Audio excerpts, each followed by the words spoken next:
Welcome to Hebron's History Walking Tour. As you stroll through Hebron's past, you will learn the stories of our forefathers and the history of many of our buildings. Audio recordings pave the way for pedestrians in Hebron. The story of Hebron begins in the 1860s when settlers came to this wilderness. But this pathway through the past began when city representatives asked community members to piece together a history tour.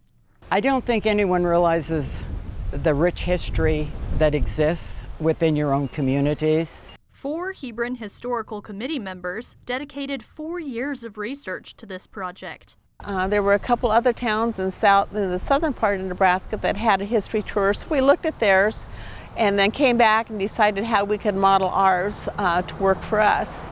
They pinpointed 17 historic sites, from Fort Butler to the home of Nebraska's first women's suffrage movement. We looked at old newspaper clippings, we interviewed local residents, we went to the Thayer County Museum. On this corner stood Hebron's first Christian church, which was founded by members of the Union Colony in 1870.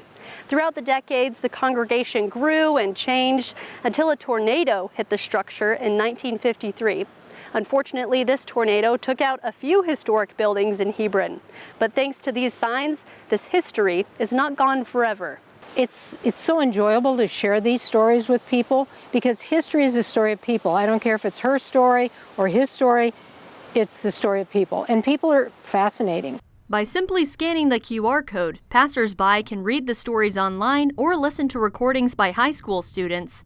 This home reflects many of the same architectural detailing, was built of the same brick as the church, and had beautiful stained glass windows above and on the sides of the large picture window. Some stories are from living descendants of Hebron's earliest families. This story of Joseph Rollin Prentice has been narrated by Rita Luongo.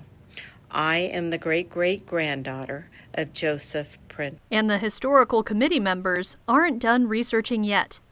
But we're moving forward. We're already working on the second phase of our tour. So, you can't stop these historians.